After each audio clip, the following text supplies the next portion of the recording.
Hey everyone, it's Monday of Christmas week.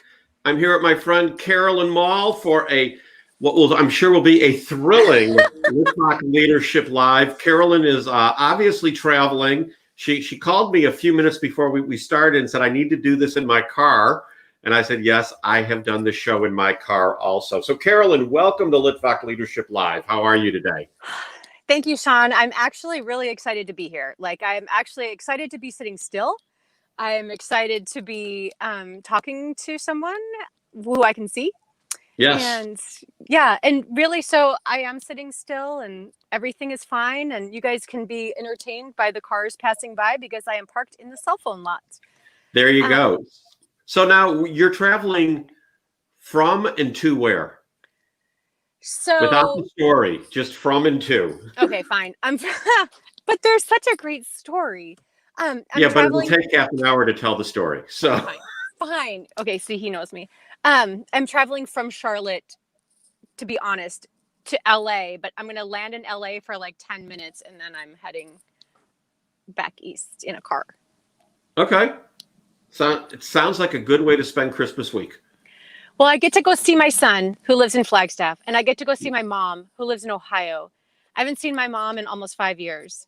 Well, there you So go. it's a good trip. It's a good thing. So the way I know Carolyn is that she is the latest and greatest member of Megamind, the mastermind group that I'm part of, where we are doing mega coats. This is my transition for mega coats. So if you have not donated, whoops, I just clicked the wrong thing. If you have not donated a coat yet to the mega coat drive, well, today is your opportunity. You have coats to donate. Donate them locally to a charity that you believe to be worthwhile, and then send me an email. Or if you're in the greater Louisville or southern Indiana area, you can call me, and I am happy to come pick up the coat from you. I dropped off a bunch of coats on Saturday. I'm going to drop off a bunch more on Wednesday, and we're doing this through the end of the year. So let's see. So far, we've got my cousin Sari is here, who Hi, Sarah. always has something interesting to say, and Ted, whose last name I'm going to hack. I'm going to say Legal is here. He's been showing up to the show a lot lately. I'd say legal. Legal. So Carolyn is a life coach, business coach, all around coach in general, helping people clarify and distill what they want to do and how to do it. Did I summarize it well? Yes. Okay, so my first question for you is, how do you define leadership?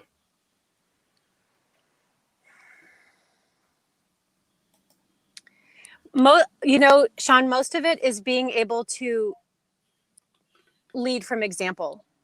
So how I define leadership is to be someone who can get people motivated, can get people who are lost onto track, can get people who are floundering into more of a leader is somebody who's able to educate and motivate and lead and basically walk their talk, because no one else is going to follow you if you are not following yourself. So that's I am in 100% agreement with you. I'll tell you, one of the challenges that I've had over my lifetime is that I've been very jazzed up and motivated to go. And then I've had teams where they're not as jazzed up and excited. So, I've even lowered my expectation because everyone does not move at the speed of Sean. And what I discovered when I did that is that they moved even slower. So brought the expectations back up. But so many people don't want to grab onto opportunity. Why do you think that is? It's scary because they might fail. I mean, people are ruled by fear. And they're afraid of confrontation. They're afraid of failing. They're afraid of what other people might think. They're afraid they might make the same mistakes twice. They're afraid of judgment. People really, unfortunately, and I mean myself included, to a certain extent on certain things, are ruled by the basic premise that you don't want to end up looking bad. Like you want to succeed. Like everybody wants to be a winner. Do you know what I mean? And when I do. they're put in a position where that might not happen, that greatly compromises their confidence. And sometimes at that point, people just step away. So I guess I've struggled with that because I have found myself involved in groups over the years where people have tested how thick my skin is, I think is the nicest way of putting it. And I have risen to the moment of not allowing that to slow me down. And I've lived by the notion that fear is really an acronym of false evidence appearing real. Yes, it's kind of trite, but it works. And how do you help someone make that hurdle over where they get there and you get them to fail forward and to get over that fear? How do you coach someone to that?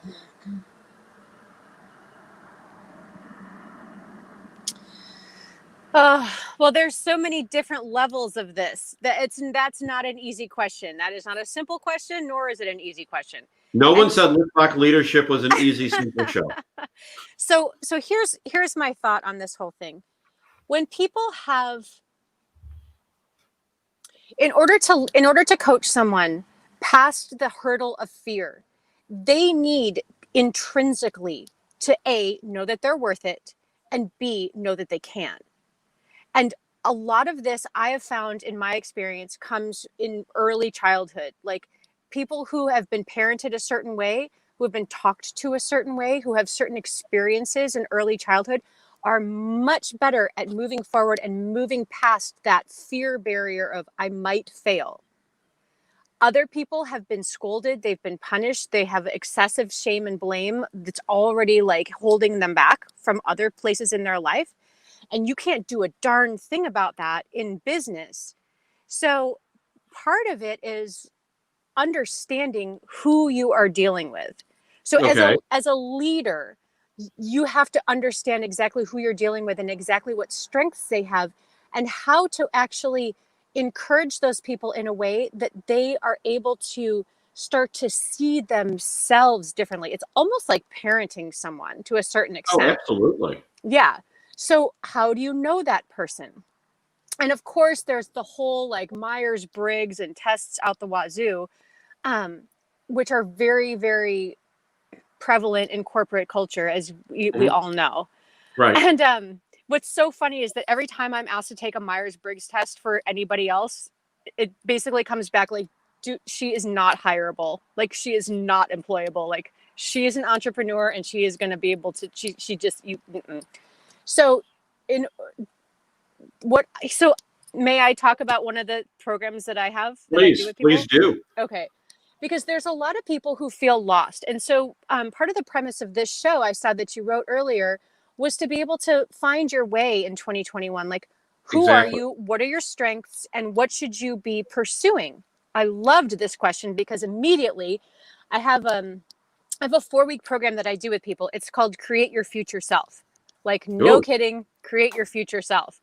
Okay. And the whole thing with this is the first week we go really, really, really in depth, not so much with like a Myers-Briggs type of a profile, but actually getting people to understand what their 4 dominant archetypes are. So when I say that, does that make sense to you? So what does the word archetype mean? Is that like the architecture within yourself? Mm-mm. So an archetype, Archtype, archetype, not architecture.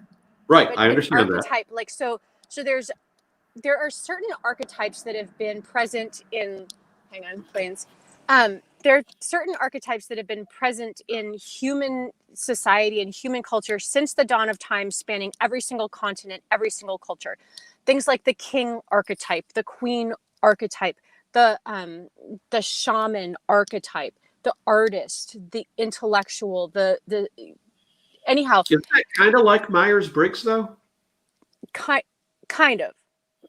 I mean, because you see the and I'm not saying you're wrong, but like you see the Myers-Briggs, and haven't you seen the memes where they go Myers-Briggs in Star Wars, Myers-Briggs in Lord of the Rings, Myers-Briggs in this, and then they assign those characters, which Okay. almost sounds like king, queen, shaman, to various Myers-Briggs. You've seen Okay. that, haven't you? No, but I Oh, don't really deal with, I don't even like subscribe to the Myers-Briggs philosophy so much. Oh, okay. Um, So but how's it different? Explain it then. so like okay, well, can I get a little bit like woo-woo out there for 1 second? Yeah, Then yeah, we'll come yeah, back yeah. to, all right.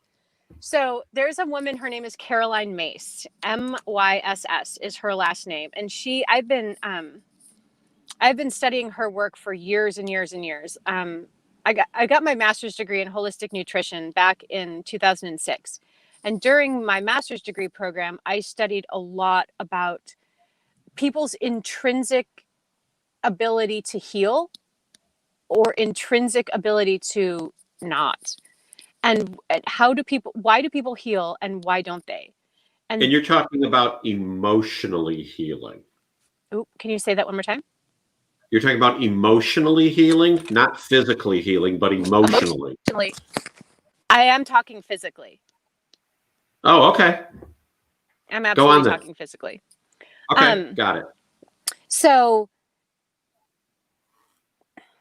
I actually just got off a client call and we were just talking about self-talk and how much we talk ourselves out of nearly everything. However, back to archetypes. Caroline Mace says that every single person is born with 4 archetypal principles that are basically like universal to any person on the earth. I will try to remember them. One is the victim archetype, and we all have felt that way at some point. One is the saboteur, whether to ourselves or to others. One is the prostitute, and we're not talking about sex, although that was a different show. I can go on that one later. But the prostitute is basically everyone has a price. You can be bought at some point.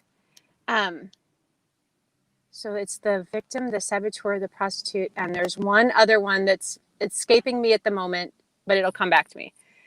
So then what I do with people in the week 1 of the program is to find out, okay, so like we've covered that spectrum already. Like we understand that we sabotage ourselves. We understand that we act as a victim sometimes.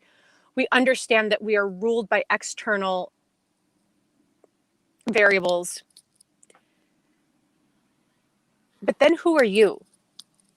And so like I can say for myself after studying this for years and years that I can name my next 4, and that is the intellect, the athlete, the artist, and the lover. Those are my next 4 dominant archetypes in this whole panel of what makes me up. And when people are actually, when we study this, like when my clients and I study this and we try to figure out like, okay, so are you, let's say you're a judge and you are,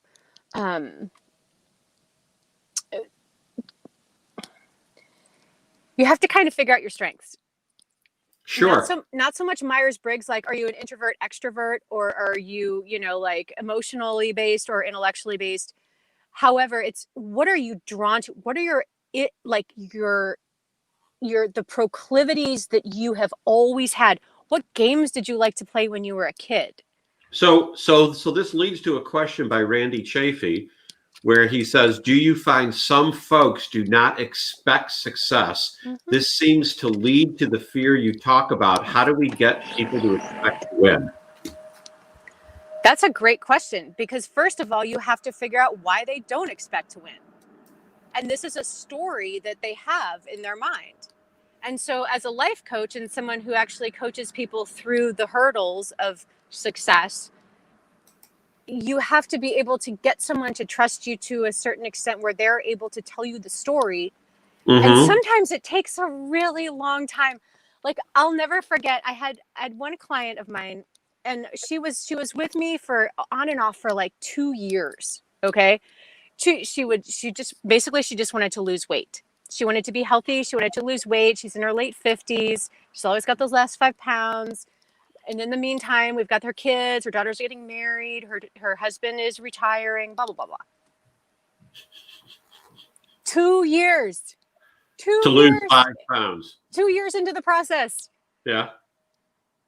We finally get to the story of when she was a little girl and she would sit at the dinner table, mom, dad, brother, and her. The brother would he wouldn't eat. And so she would eat because she wanted her parents to approve of her. They had a very hard time with the brother. No food was wasted. Marianne, she was a good girl. She did it the right way. And so now in her 50s, she's sitting at her dinner table with her husband, who loves her no matter what, but she's the good girl. And she's going to finish her plate. She's going to finish her plate first. And he's still eating, so she's going to get some more. Like it became this unconscious, this subconscious cycle.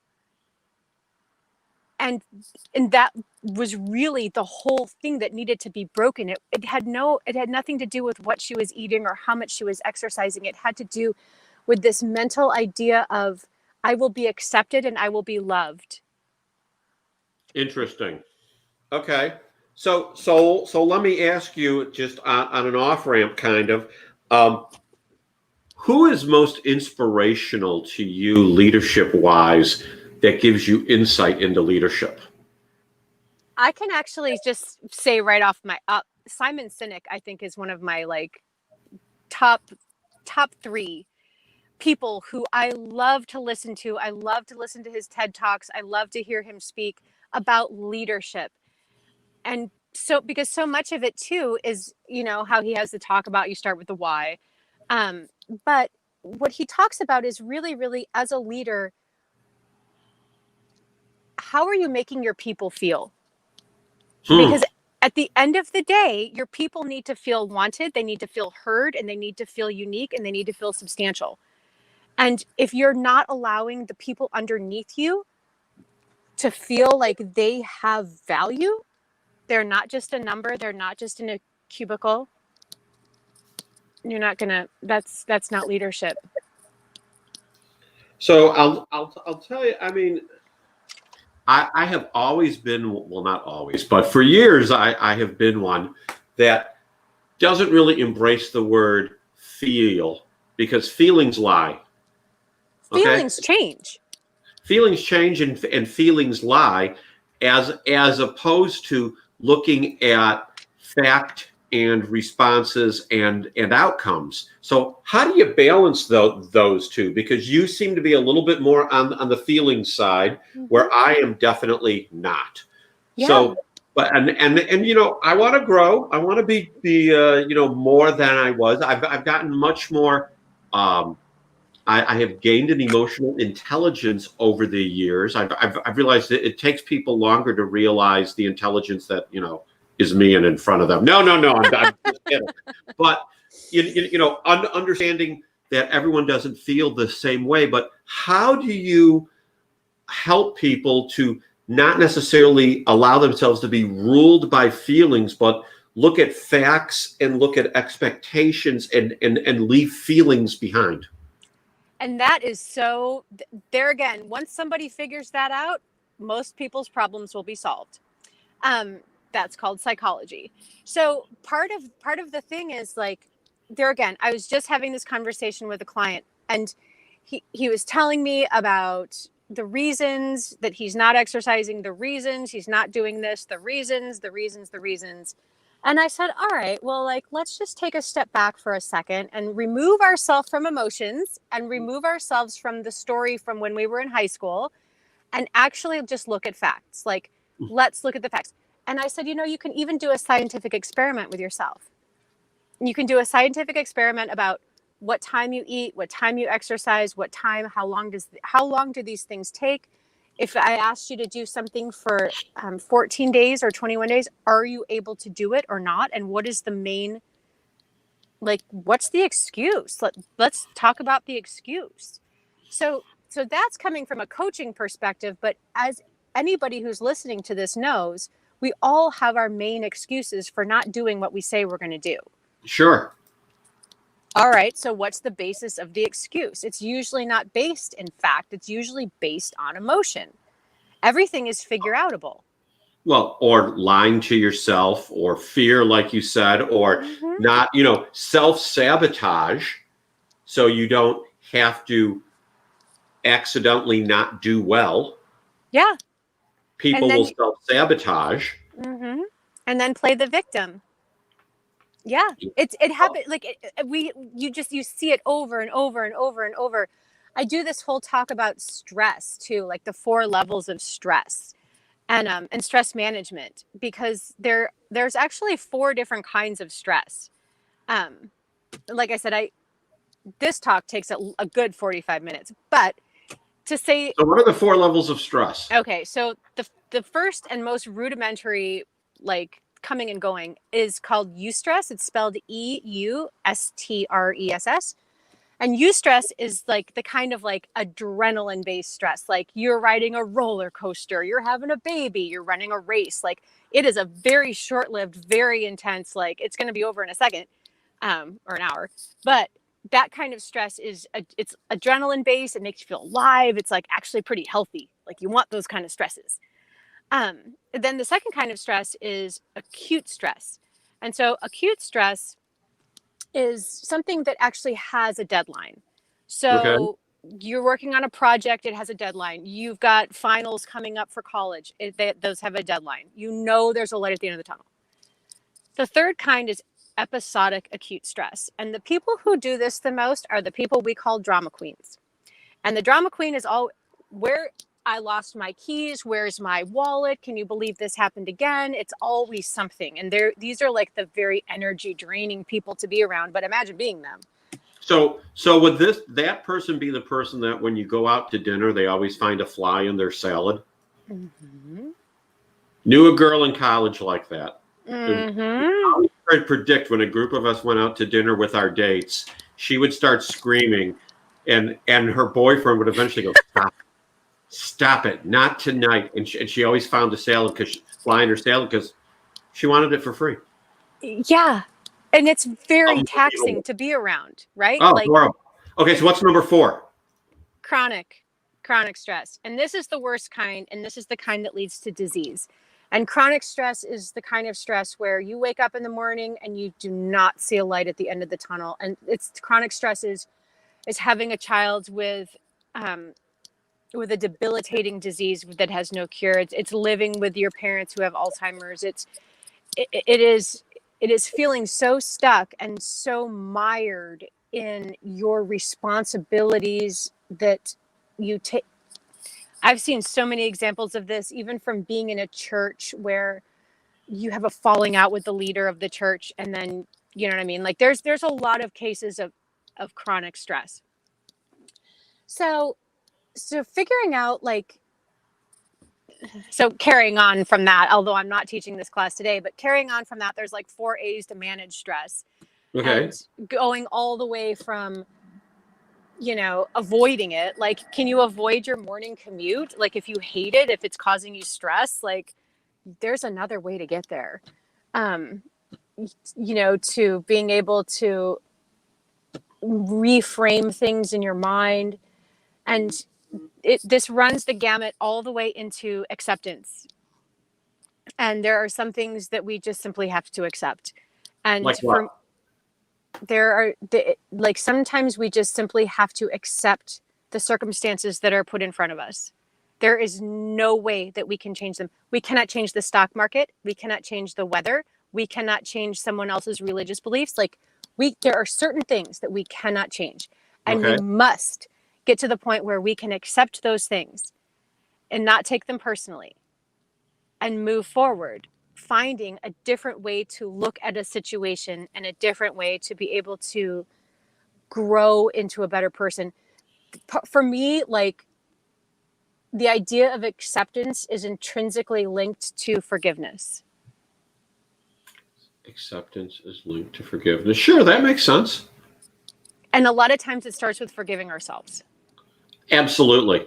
And if one cannot love themselves, how are they going to love and respect others if they can't love and respect themselves? So Jody brings up a good statement here. Fear of the unknown often stops people from reaching for success. So how do you think the wonder year that we call 2020 has helped people deal with the unknown? Because I've seen people either crumble or say, not me, and they're just plowing through it, making things happen. I see very few people in the middle. Yeah. Well, there are a lot of people in the middle, though. Like, for real, there are a lot of people in the middle. But there are some people who have such a great knowledge in their self-worth. Like, they feel worthy. They were raised in a family that heard them, that saw them, and that told them they were worthy. There are anyhow, we all know people like this. There were other people who have extreme talent, but were always told as they were growing up that they're not worthy. Oh, They're yeah. a piece of crap. You know what I mean? And so that mindset doesn't really go away. But what Jody is saying is that, like, why are some people afraid of success? And I think that fear of the unknown. Okay, so fear of the unknown often stops people from reaching for success. So yes, you don't know what the next step is going to be. That is not for you to know. Like, this has so much to do with, like, having a faith-based mindset, and whether you say faith as far as religion goes, or faith simply in yourself and your own abilities and your own self-worth, like, those are two different things, but those are two different things. They're very different things. So what has to happen is we have to understand what part of it is holding you back. What don't you have faith in? Do you not have faith in the process? Do you not have faith in yourself? Do you not have faith in, what is it? You know what I mean? And once you get to the bottom of what is the fear of, then we can move forward. Then we can talk logically about, is this true? And most of the time it's not. You know, I hear people say, and I'm not one that believes in luck. Let me start there. I subscribe to, you know, do you want good luck? Then go work hard, because you'll create your own good luck. Go work strategically. Think about what you're doing. But I've heard so many people over the years say, you know, if it wasn't for bad luck, I wouldn't have any kind of luck. I mean, I hate that.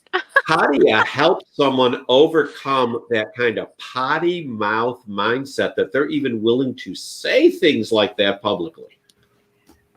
Listen, Sean, there are some people who do not want to be helped. Oh, there you go. Period. End of story. Like, it's really that easy. You cannot help anyone who does not want help. So I think Jody's saying something similar. They're afraid of what they will have to give up in order to be, I think, truly succeed as they want as well. Yes. You got to give stuff up to be a success. Dude, sometimes you have to move out of your zip code in order to succeed. You have to leave the place that feels comfortable in order to succeed. You have to leave your family. You have to leave your friends. You have to leave things behind that are not serving you anymore. And that is scary, and it's hard, and you feel alone. And so, yes, leaving your zip code and moving into another zip code is very scary. And there are people who are willing to do that because they believe in a cause, they believe in themselves, they believe in their idea, they believe that they are going to make a difference, that whatever they have is going to work. And then there are people who just simply don't. Well, and it's a matter of finding, you know, I'm going to say your tribe, your people group. Okay? I say that all the time. Yeah. And you know, with faith, my wife and I have found our faith people that we want to be with and that subscribe the same way we do. We encourage each other.